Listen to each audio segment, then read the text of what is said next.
Hey everyone, welcome back to Make It Happen Mondays, where we talk about sales, business, entrepreneurship, personal growth, mental health, and everything in between with guests who I truly respect and I think make a positive impact on the world around us. And today's conversation is with Alex Buckles.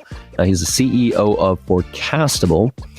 He's also a Marine Corps vet, 19 years in sales, primarily in enterprise sales. He's got 2 exits under his belt.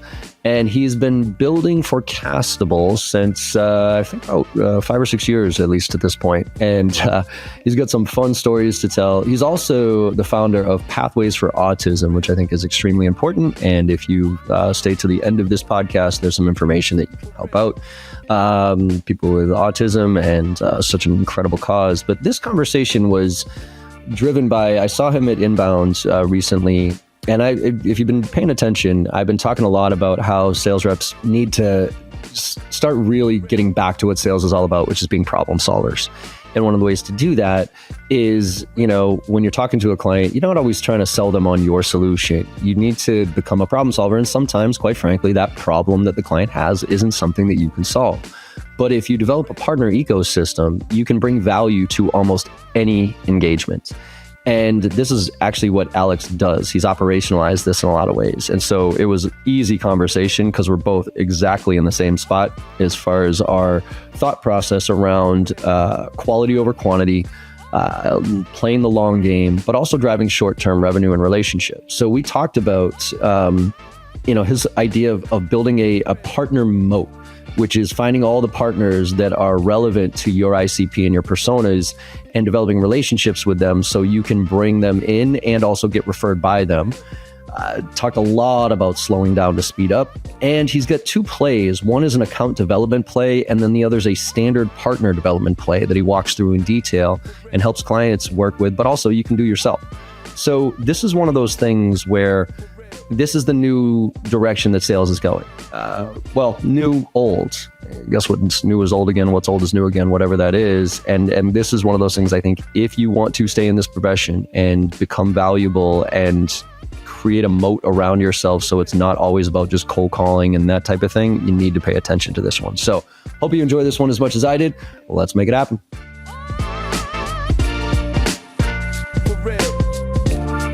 Alex Buckles, welcome to the Make It Happen Monday podcast, my friend. How you doing? I'm doing excellent. Thanks for having me. Yeah, thanks for coming on, man. It was good to see you at Inbound was it a couple of weeks ago now? Back when I don't think you could say it was Inbound at the time. Yeah, exactly. That was funny. I was getting paid, sponsored to do Dreamforce, and there was like a moratorium. I couldn't promote competitors for like 2 weeks based on them sponsoring me. So I had to keep saying, I'm going to another conference in Boston for another CRM company, but I just couldn't say their name. So, yeah, so yes, that was funny.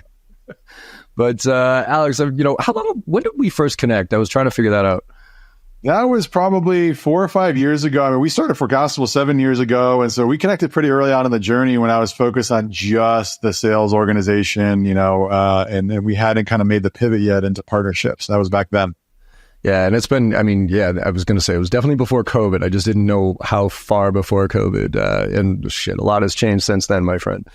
A lot. Without a doubt. The whole world has changed. It probably feels like a couple times over. Yeah, absolutely. COVID was one shift, and then the beginning of 2023 was a whole nother shift. And I think it's for the right as painful as it has been for me and for a lot of people, I think it was for all the right reasons, right? And we're going to get into that as far as quality over quantity and relationships. And, for those of you listening, we're going to get into this angle of partnerships and becoming problem solvers. But before we get there, Alex, let's go back. I always love asking the origin stories here. So talk to us about kind of where'd you come from, right? Growing up, parents, like where'd you catch the bug to be an entrepreneur, those type of things. I always love listening and kind of where the sales bug come from and all that stuff. So give us a little color on where Alex is coming from.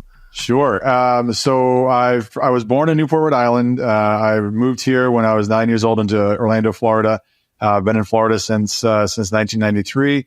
In terms of the sales bug, I always just kind of grew up as like, I could go down the street and sell popcorn to the neighbors. I always did well on those things, and I would tell the neighbors, look, hey, my mom's having another baby. I'd use anything to go like make a conversation, have things happen. And then, ended up, 9/11 happened and I joined the Marine Corps like less than a year after 9/11.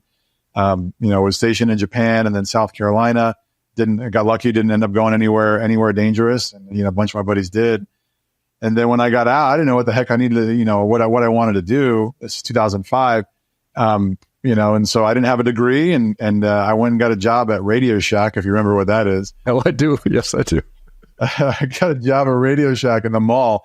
And there was when they started selling cell phones there, like Sprint, Nextel, all that stuff. And I would make the most commission selling cell phones. And so I did nothing. I don't want to sell gadgets or trinkets or anything like that. I was like, you want to buy a cell phone? You need one and you need a backup. I got the plan for you. And so anyway, so I got the bug there. I realized I was good at that. Got a job at Sprint. And then in around 2007, I ended up starting working for my father. I had no idea what he did at the time, but I never paid attention to it really. And he had a lifestyle business. He ran a software company. He was a CEO of his own software company for 20 years. He sold it about right as COVID started. And so I started out as a junior, like very first job in the professional world was an enterprise sales rep, $36K base, 5% commission. And here's a list. Go. There you go. Love it, man. Let me ask you on the military stuff. Do you have military in your family, or was 9/11 just a trigger for you that you said, I got to get involved here? No, there's not a lot of military in my family. There's some like on my grandparents' side in World War II. But I actually went to an all boys military high school in high school. So I kind of, good and bad reasons. So sure. My parents will probably tell you one heck of a story as to why I went there. But anyway, so it was a wonderful education. And I just fell in love with it when I was there. And I ended up getting a full 4-year Army scholarship to the Citadel. They only select 2 of those scholarship recipients every year. And I got one of those, and then decided I want to be a Marine, and decided that, after going to the Citadel, I'm going to enlist in the Marine Corps. I'll be a better officer if I live the enlisted life first. My dad didn't even want to see me after that for giving up that scholarship. And then I got in the Marine Corps, realized I didn't like listening to other people. And so I was like, man, this isn't a good fit.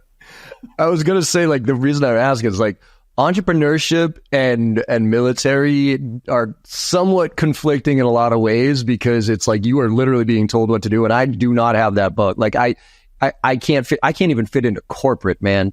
Like somebody telling me what to do is, I've done this exercise of going through core values and everything, and freedom is literally on the outside of family. Freedom is the top of the list. And when I say freedom, like I just want to do whatever the fuck I want to do. And I don't like having people tell me what to do. Now, don't get me wrong. I don't mind taking direction.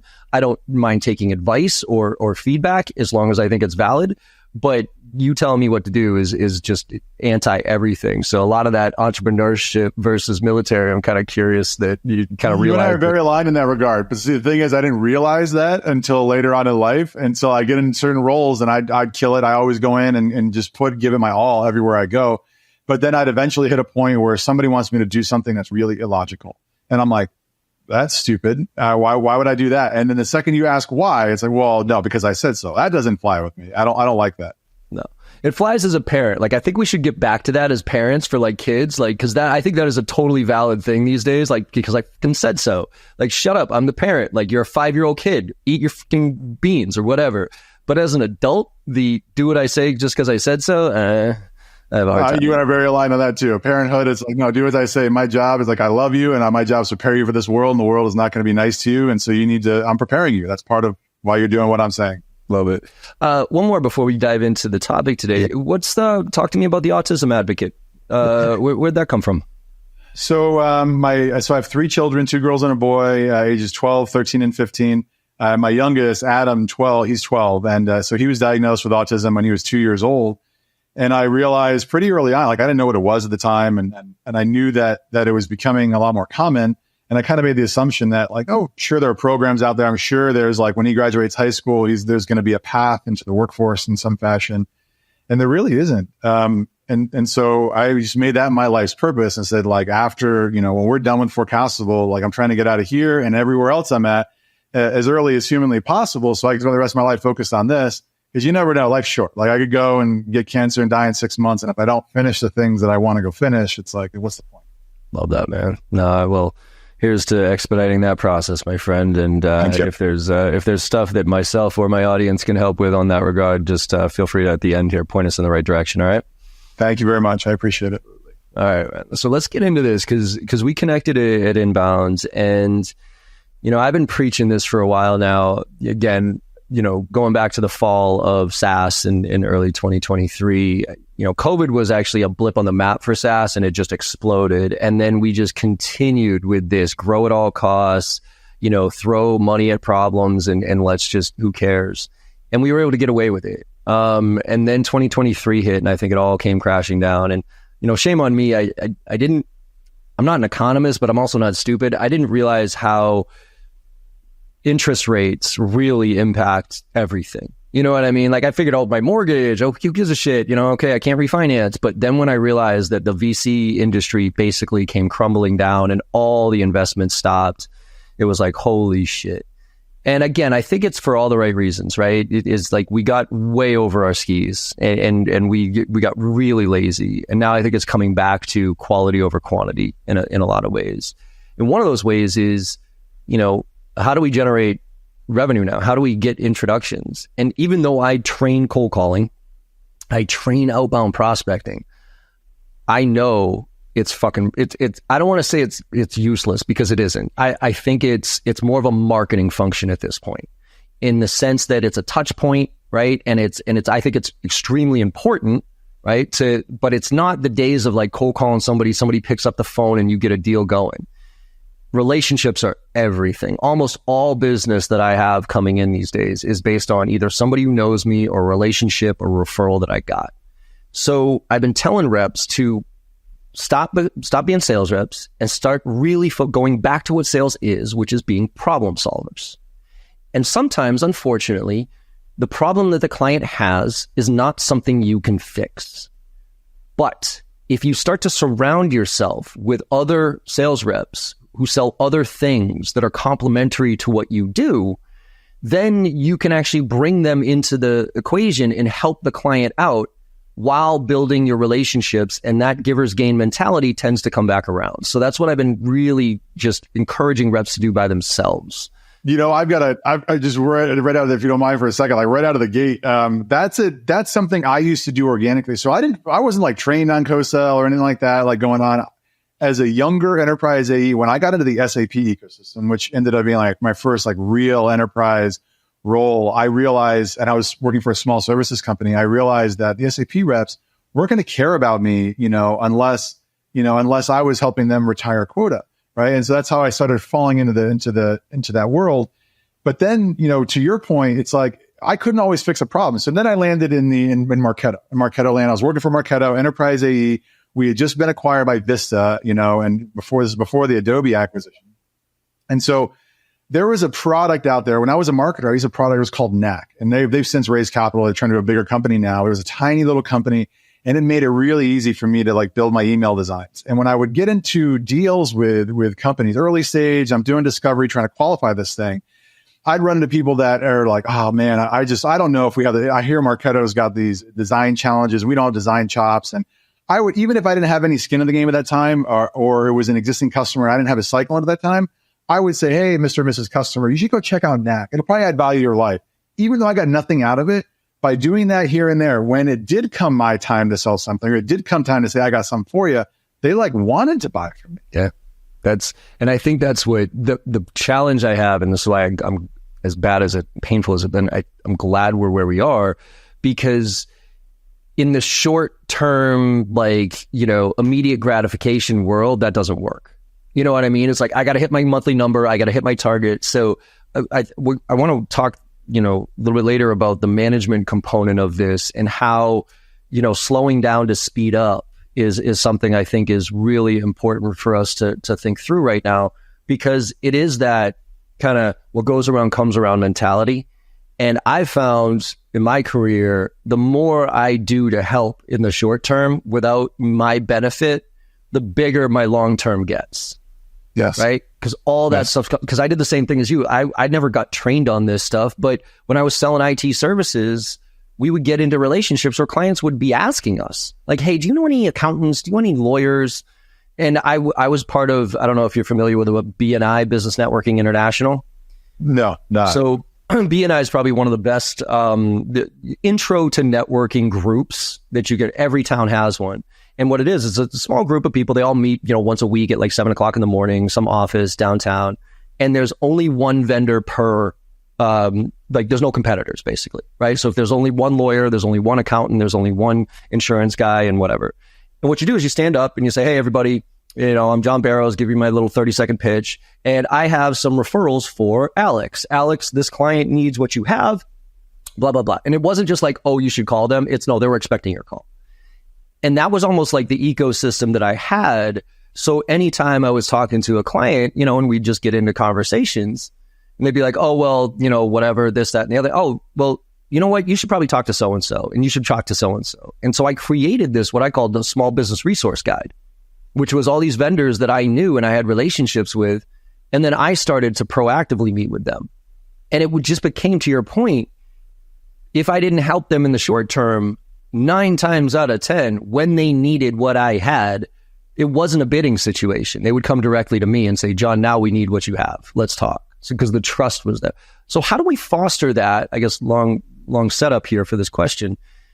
How do we foster that in this environment specifically? Like in the SDR, BDR, AE environment where reps are only in territory for 6 to 12 months and relationships are kind of transactional in a lot of ways, mainly because of the model that we're in, not necessarily because of the desire. Can we fix this? Yes. So let's start out with that analogy you gave, which I think is actually completely applicable to B2B. So in thinking about like that BNI and the local networks, you got one doctor, one lawyer, one account, whatever that is. And really what you're building in that environment is you're building your own partner moat almost.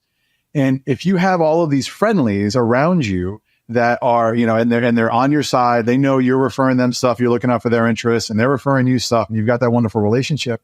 Anytime there's a prospect point of entry into any of their pipelines, you know that you're probably going to get a shot at that business at some point. And by building that partner moat and attending those meetings and building those relationships, not only will you fill that top of funnel with a bunch of activity because you've got all these friendlies, but you're also going to protect yourself on the bottom too. Why? One, because now let's say your competitor comes into the mix and they try to network their way into your little circle. It's like, nope, sorry, buddy. You can get the hell out. John's in here and he's the one that we go to for this stuff. And so that partner mode can be built in the B2B world. And it's what we talk about in practice. So like as an example, let's talk, we can talk about CRM, technology providers. It's like or service providers. Let's say I'm serving a niche market and I'm specializing in, let's call it credit unions. And I've got the best credit union story in the entire HubSpot or Salesforce ecosystem. And I'm a services provider. And I know that when I install these 3 technologies and sprinkle in my magic sauce, that credit unions have wonderful results, right? And so as part of that, I need to go figure out who needs to be in my moat to guarantee my position in this market, to ensure that my top of funnel is filled and that any new entrants who are trying to sling this credit union story, they're not going to get anywhere because they're going to try to go to my partners and they're going to tell them to pound sand. And like that's why in a lot of what I teach, I start focusing on, it's not about growth at all costs anymore. Yes, we all want revenue. Yes, we all want leads. Yes, we want all these things. But at the end of the day, as a CEO, what allows me to sleep at night is market position certainty. If I wake up every morning and I know, even if I don't have to be number 1, if I'm number 3 and I know I'm keeping number 4 at bay and I'm chipping away at number 2, right? Then I'm happy camper. Like I can sleep at night. The revenue follows when you've got market position certainty.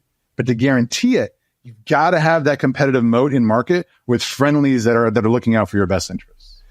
So how does that relate to, talk to me about competition? Because obviously there's like one-to-one direct competitors, right? Where it's like, HubSpot and Salesforce, right? It is what it is. Like we're going head to head. I got no love for you. I'm going to slit your throat if I can. I'm going to build my moat around you.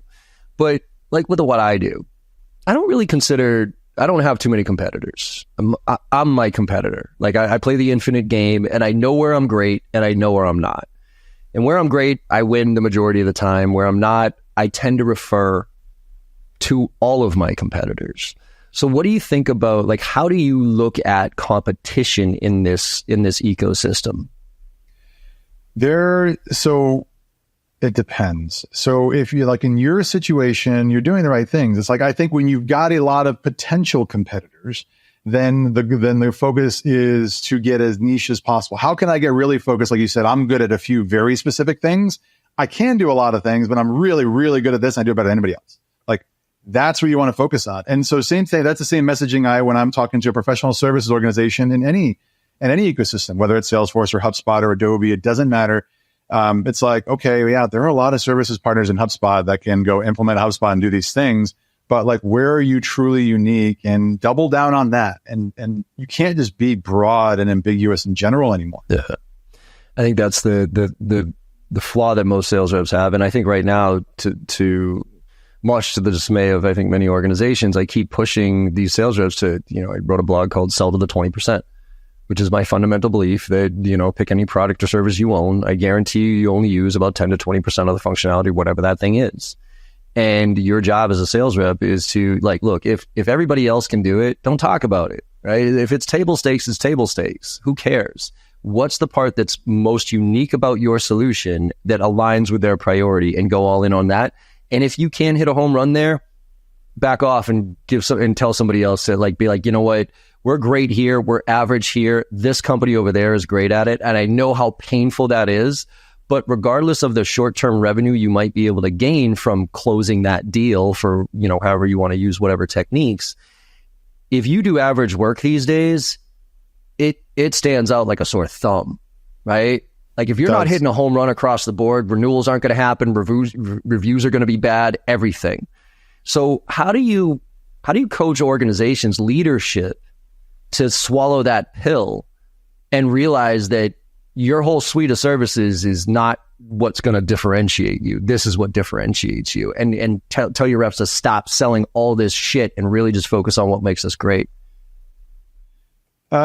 I would say, the results are really what motivates leadership the most. Like when I first started getting into this and I started talking about partnerships, like it was, I started running into sales leaders who were coming out of the growth at all growth at all costs phase of their lives. And they're so used to instant gratification. Yeah, I can just put more money in the machine and we're going to get more leads. You can't do that anymore. And then when I talk partnerships, it was almost like I had this instant stigma of, yeah, I don't have time to wait for that to happen. Like if it's not happening this month, this quarter, I don't care. And so for me as a business, I had to overcome lots of hurdles over 7 years to figure out, where we are today. But for me as a business, it was getting partnerships down to the point where they could get those results in 60 to 90 days to give them a little bit of that satisfaction. And there are ways, and when we can guarantee that pipeline in certain scenarios, we have an underwriting process for that stuff. And so in some cases you can do that, but in other cases you simply can't. If you don't have prior wins and you don't have a success story, we're not going to blow smoke. It's look, we got to go figure that out first. And I can't put a timetable on that because I don't know your value story, how long it's going to take to go figure that out. But one thing that is I also hear is partnership teams complaining about budget all the time. I don't have budget. My leadership doesn't understand the value of partnerships. I can't convince my CRO to care about me. And I personally feel like it's a bunch of whining. It's hey, you know what actually works? I don't care who you are and what organization you're in and what role you're in. If you show up to that meeting with close won deals, you have the entire room's attention. Do that. Start there. Yeah. And again, you don't have to put a lot of money behind that type of thing. You just have to find the right people in those other organizations that have this. And it doesn't have to be a partner manager, quite frankly. I tell reps, figure out who your ICP is, figure out your persona that you sell to, and then who are the 5 vendors that touch that persona in that ICP that complement what you do. And then literally go find the top company in each one of those categories, G2, whatever, call them up and literally say, hey, can I talk to your best sales rep, please? I just want to talk to your best sales rep. Well, why? Because I'm best sales rep over here. I want to talk to your best sales rep over there. And be like, hey, Alex, look, here's the deal. I need 5 minutes of your time. Look, I work with a lot of companies that you and I are, I've heard you before and and a lot of clients might ask me for what, stuff that you do. And I just need something in my backpack so I can offer them a solution if I can't give it to them. I was wondering maybe if A, you'd be open to it. B, if also you'd be open to maybe once a month, we just get together. And whether it's in person or over the phone, and just shoot the shit about what you're seeing out there in the marketplace, what I'm seeing out in the marketplace. And if I get any leads for you, I'll send them your way. And if you happen to come across anybody that fit my, let's do that, right? That takes zero budget, $0 and nothing but a phone call and a little bit of, searching for the right person to have that relationship with, right? That is exactly it. I mean, that's how it works. I mean, that's how I started doing this manually when I first got into that SAP ecosystem that I talked about before. At the beginning of the year, I'd go, I'd have my list of SAP reps that I've got relationships with, and I'd get, everybody would do their normal account, shuffle. And I'd instantly call, hey, did you get your account list this year? Mind sending me your account list. Let me see who I know and what accounts, things like that. Hey, we're both covering Coca-Cola. You want to compare notes and let's see who you know? I'll tell you what I've got going on. And that's how I used to do it just as an individual contributor. And I say what you said is to another point that you brought up is you don't necessarily need a partner manager. I didn't have one. And in fact, when I did have them, I rarely worked through them because I got more done just by calling other reps than I did by working through my partner manager. And that's the thing. It's I think one of the things that I get frustrated with right now is, and look, I think you and I are both cut from the same cloth in the sense of the ask for forgiveness over permission. And there's just so many reps right now that are just waiting for permission to do something or to be told to do something in order to do it. And I don't quite frankly know how to get them out of that mentality. Because I think if we look at the distribution of talent, right, the 10% is always going to be the 10%. The top 10, they're going to do this shit regardless because it's just innate. They understand it. There's the 30% that are never going to do shit. And then there's the 60% that are kind of in the middle, waiting, wanting to do better, but waiting to be told to do better. So how do you break the mindset of that waiting to be told what to do? Is it kind of, and I don't want to say this but the rock bottom scenario where they have to basically miss quota and be struggling really hard to realize that they need to do something different? Or is there a way that we can wake people up a little bit to get creative and take it upon themselves to start doing stuff like this? So they don't have to hit rock bottom. If you are hitting rock bottom, it's not too late. It can be in some situations. It may be too late for you if you're hitting rock bottom, depending on your specific situation. But you can recover out of rock bottom if you're there. In general, how do you jumpstart this? Stopping asking for permission it's a mindset shift. It's at the end of the day, when I wanted to, let's say I'm with a small services company and I want to co-sell with a bunch of Adobe reps, and there are 40 enterprise reps that I know have a bunch of accounts that I want to go serve. And traditional rules, standard operating procedures says, contact your partner manager at Adobe and tell them that you have these accounts and these customers, and they'll go do the right mappings and they'll get the right sales teams lined up. And then maybe 45 days later, I'm going to get I forgot about that. Or, we didn't, Johnny doesn't really want to talk to you. He says he's already busy with a couple of deals over here and you're not really going to add any value. And so I got tired of waiting on that. My year, my number, my commission check, my family, what I want to accomplish in my life isn't going to wait on somebody else, for one, period. And two, so then I'm well, how do I go around them and do it tactfully? And so then I started thinking, well, if I'm that rep on the other side, it's about me putting myself in other rep shoes. So if I'm that rep on the other side, at what point would I actually care if Alex Buckles called and said, hey, I got something for you here? And so for me, it's I stopped asking permission. I'm no longer going to go through partner managers. And I started getting really focused on, if I got in touch with this rep, what am I going to do to add value? What am I going to give that rep to add value to their lives? So they think to themselves, man, that Alex guy is really leaning in and helping my accounts. Maybe I should recommend their services company and these couple of customers I have to kind of reciprocate. And if you happen to get a win or make something great for them, then you've earned the right to ask for it instead of just hoping that they're going to reciprocate. That I think that reciprocity factor, right? I think there's reciprocity, natural reciprocity where you're doing things because it's the right thing to do. And then there's doing things because you're expecting something back. And I think that's also kind of the evolution, if you will, of people, I think, getting into this. It's when they give, that's why I loved BNI, because their whole philosophy was giver's gain. And the whole idea was the more you give, the more you're going to get back, but you shouldn't expect it, right? Green, so that's the right mentality. If you come from a sense of, I'm trying to service my customer, period, right? I'm trying to help the client solve problems, period. And if I bring somebody in, that's the benefit to the customer, not necessarily the benefit to me. And if that partner ever refers me a piece of business, I'll be excited, but I don't expect it. The idea is, to your point, to build a moat, and add as much value as you possibly can to the relationship. And I know, again, it's hard because we're all metric driven, monthly, daily, weekly, whatever. But man, I have example after example after example of things that I did a shitload of networking and helping people out early in my career. And then later on in my career, when I was in deep shit and I needed help, I could tap into that and be like, hey, I need some help here. And every one of them wouldn't even blink. Yep, John, what do you need? Yeah, sure. Here you go. Let me help you. Oh, you need referrals? Let me call 5 people I know that probably need what you have, right?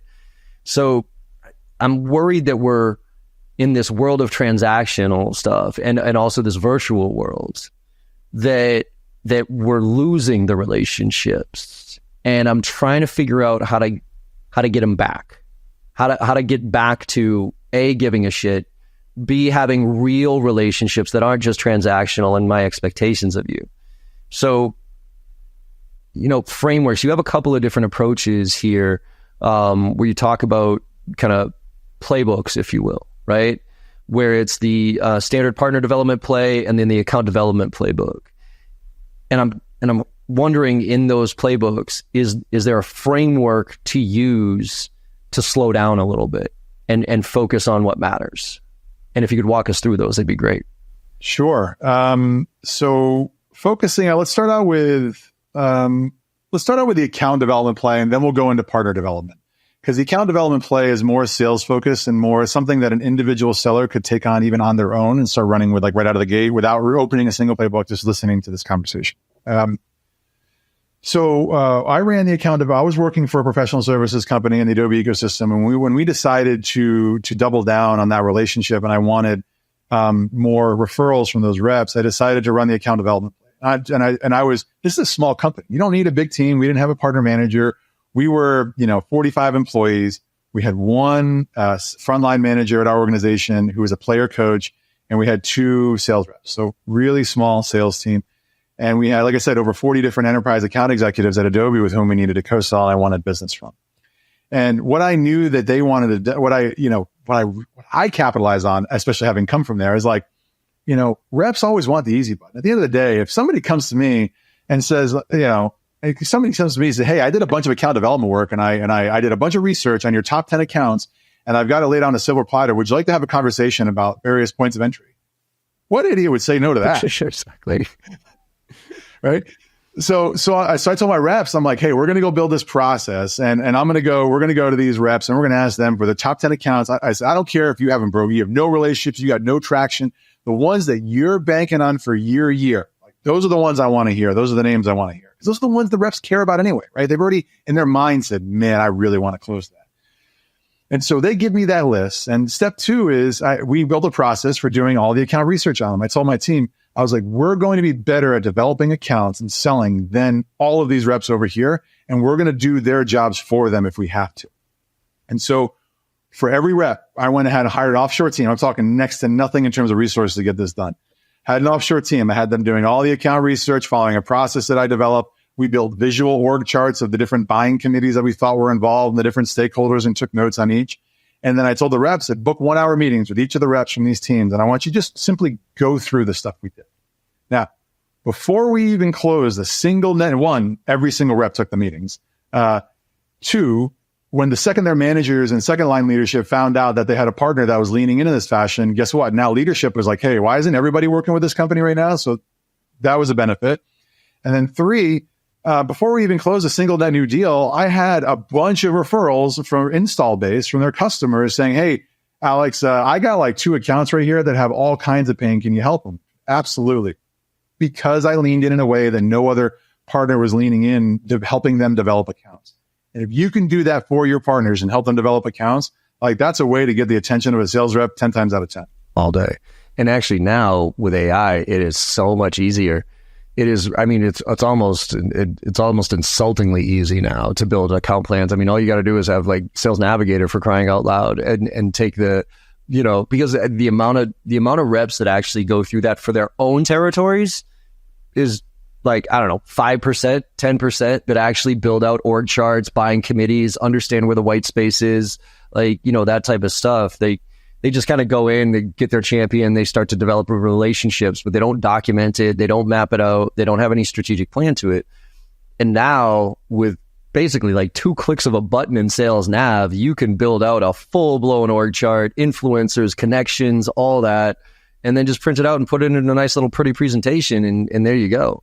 I know I would take that phone call. You know what I mean? If somebody came to me and said, hey, John, I know you're working or used to work with Salesforce. Like, here's how I've mapped their whole strategy out, and here's from Benioff down, and here's the buying centers, and these people have moved. I was wondering if you grab a call with me we can talk this through and see how we can help each other out, dude. I'd be on that call in a second. Yeah, and that's part of what the realization as I pivoted into our business into a services business. Like, we run that play for people now. It's like, hey, go tell you what, like, do you really want to train all of your reps on how to do this account research? And they're really expensive to begin with. So why would you want them doing that? And so we'll go run the plays. Like, give me a 200 account target list, which partners you want involved in the deal. We'll do all the research, and we'll even schedule the meetings with our sales assistants. So your reps literally just show up and talk about accounts, and that's it. Yeah. I mean, if a rep's not going to take that meeting, I don't know what meeting they would take, quite frankly. So that's the account developments. And then you get the standard partner. Is it the standard partner one? And so the partner development play is actually the same exact thing. So if you think about it, from an account development perspective, I'm looking at a net new prospective target account. I'm visualizing the buying committee and all that stuff. And I'm coming up with, a plan for how I'm going to engage that committee. Which stakeholders am I going to get in touch with? Who do I need to introduce to get executive alignment in place? And you kind of plan all your strategy around that visual. When it comes to developing partners, it's really the same exact thing. And that's what we do as part of the service now. It's like, I'll go in, let's say, you're selling with Salesforce and you really want the attention of the enterprise financial services sales team. And that organization, let's say, has got 1 frontline manager and 8 reps. We visualize that org. And part of our best practices is, and again, I'll tell you exactly how we do this, because anybody can do this without, you don't need us, you don't need anything else. Like, the best practices, even if you already know that frontline manager and you have an existing relationship, get a discovery call. Step 1, get a discovery call with a frontline manager overseeing that sales team. And you want to ask very specific questions, like, of course, make it around what it is that you do. But in general, it's like, well, what are your targets for the year? What are your KPIs? What's keeping your team from hitting your numbers? Do you have any reps that are struggling with ramp? Do you have any reps that are on plan?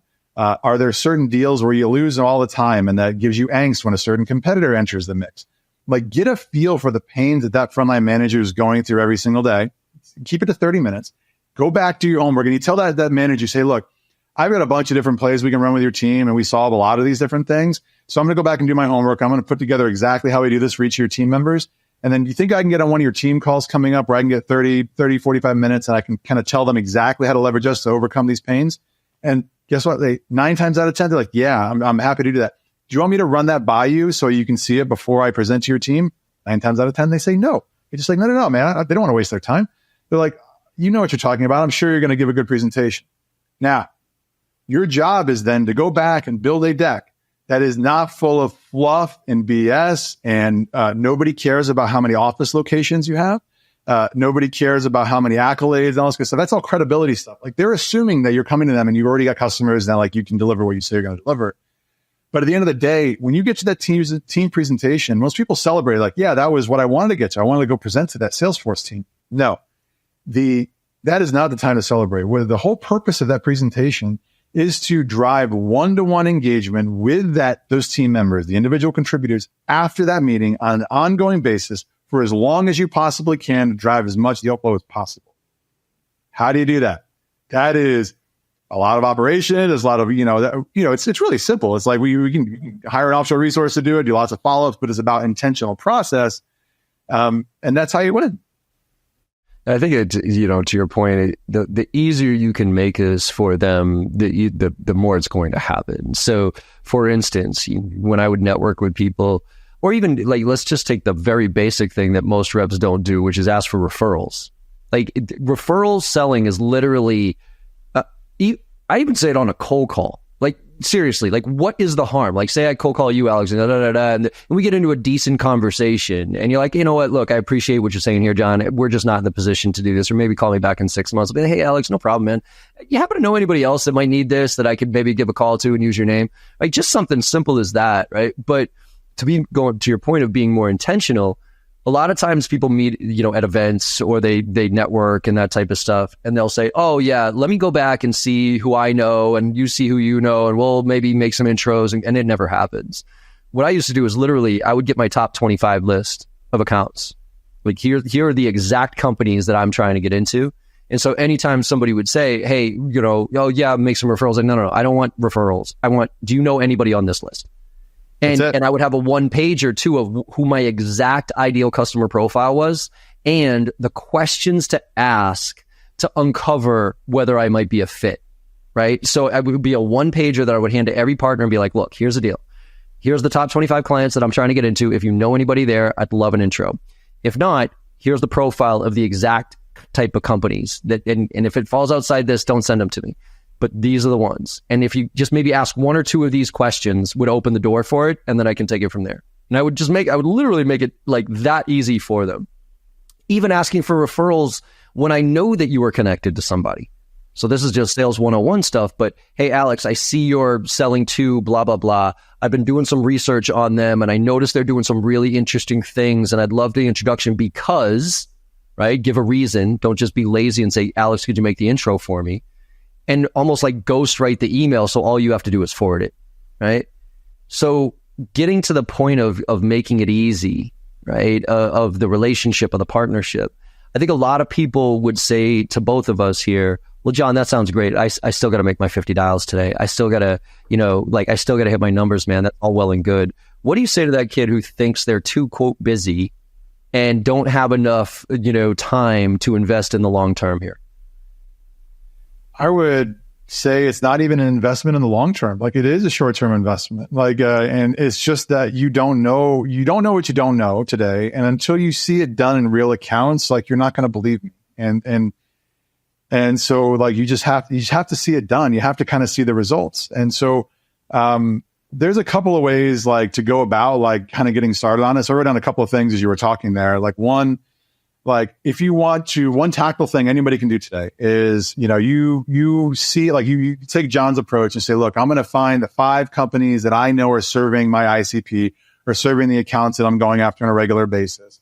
And you want to see like, what customers do they have today already, that maybe already be on my account list, or what open opportunities are they in right now where maybe I can help them win their deal or our story together can, make magic happen.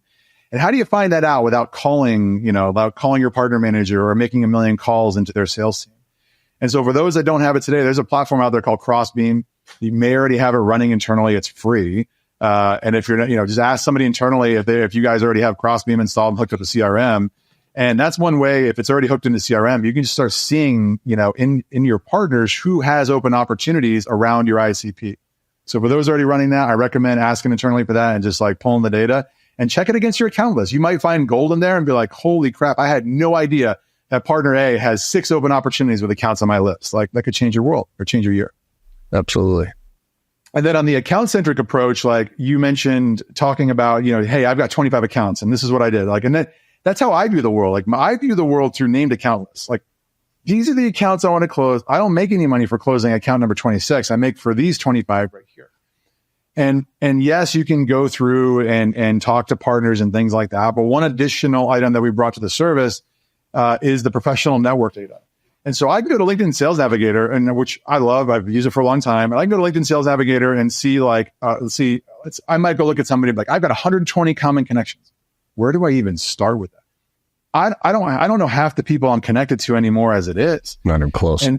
And so we started bringing in, we leverage a platform called Comsor, and they started bringing relationship strength into the mix, which was new for me. So now when I look at the 120 people, I can see that, oh, John has a very strong relationship strength with this person. How do I know that? Well, because John hooked up his email inbox and we know that they communicate on a weekly basis and they meet twice a week.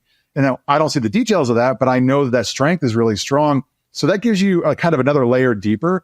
And so I think for any rep that's on the line, like little economical solutions like that, you can dig into your network data a lot deeper. Dude, I've been preaching about that strength of connection. I'm like, because I'm on the LinkedIn Insider group and I've been begging them. I'm like, could you please show me strength of connection? And all I'm looking for are have we in-mailed back and forth? You don't even have to connect to my email. Okay. Like that'd be great. But A, have we in-mailed back and forth? And B, have they engaged at all with any of my content? Right. Because this sounds like a humble brag. It sucks. But like I'm at 400,000 followers and 30,000 connections. I don't know fucking anybody. You know what I mean? Like, I feel stupid when people reach out. Hey, John, I see you're one connected to so-and-so. I'm like, I'm sorry. A, I probably don't know you. And B, I definitely don't know the person that you're reaching out to well enough to put my name on you. So, like, if I could, because I'd rather have out of those 400,000, I'd rather have 100,000 and 5,000 connections that were actually meaningful and engaged. So that when you reached out to me, you could see, hey, John, looks like you're a 90%er with Alex. So it looks like you guys actually have or at least Alex knows you really well because he's been engaging with your content for a while here. Would you mind making an intro? And then I can be like, yeah, as a matter of fact, I can. But that strength of connection, I think, is the biggest barrier on LinkedIn. And so the tool that you're talking about, what was it called again? It's called Commsor, COMMSOR. They raised $65 million a couple of years ago. They're like poised to do it. Like they have the capital to go do it. And I just enjoy it. So like when I first started using their tech, I just wanted to stop like the intros, like the intro request.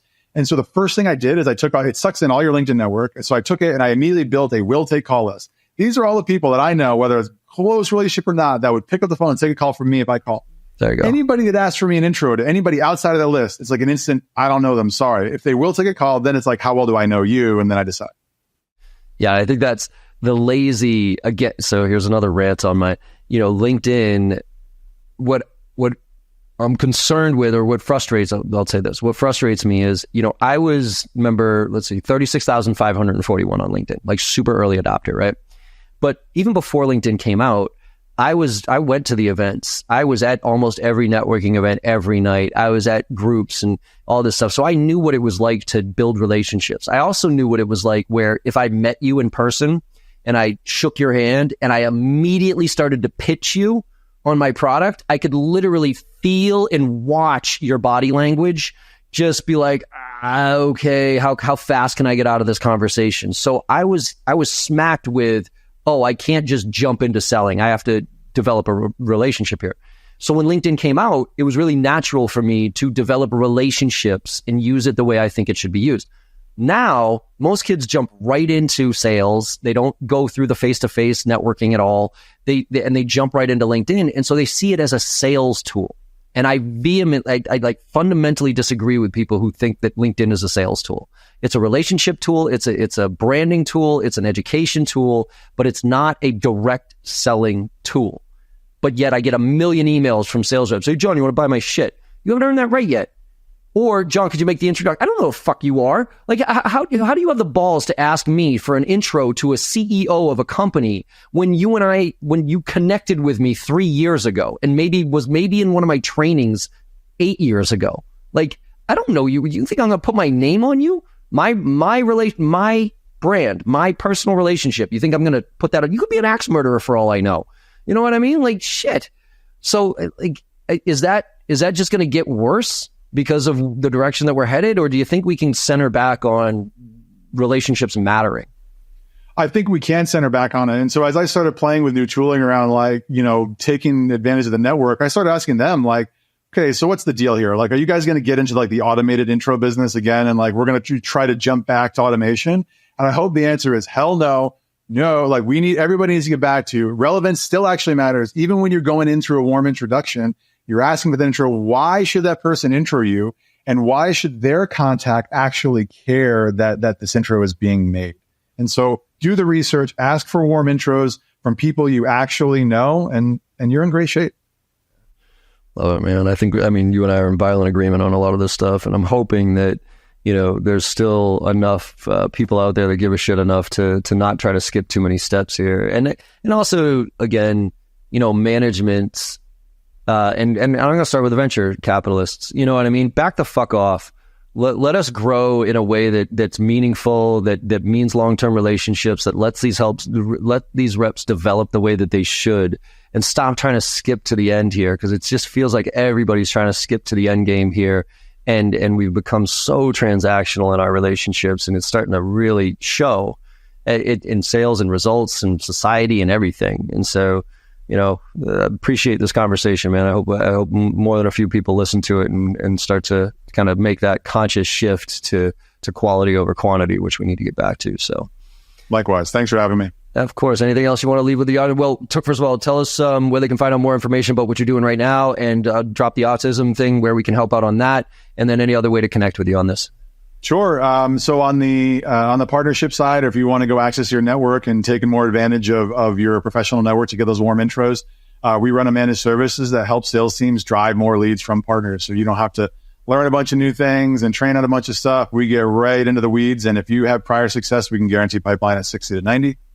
On the autism side, I would recommend anybody that's here in sales that needs a new LinkedIn headshot. We get all of our funding 100%. If you go to rapidshots.com, you can get a new LinkedIn AI headshot. It's for $49. We get great results, and 100% of the profits goes to Pathways for Autism, which is my organization. That's what we use to fund all of our initiatives. Love it. So Pathways, and is that the website, Pathways for Autism? Pathwaysforautism.org. Autism.org, and then rapidshots.com? Rapidshots.com. Awesome. All right, my friend. It's been awesome catching up with you and talking through this, man. Hopefully, like I said, more people listen to this and start to take this approach, and hopefully we can, make a little bit of a difference here in relationships these days. So thanks again for coming on board, man. I appreciate it.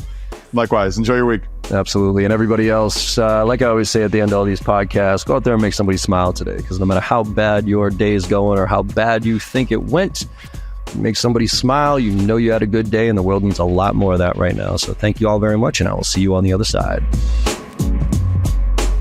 Hey, everyone. I hope you enjoyed that conversation as much as I did.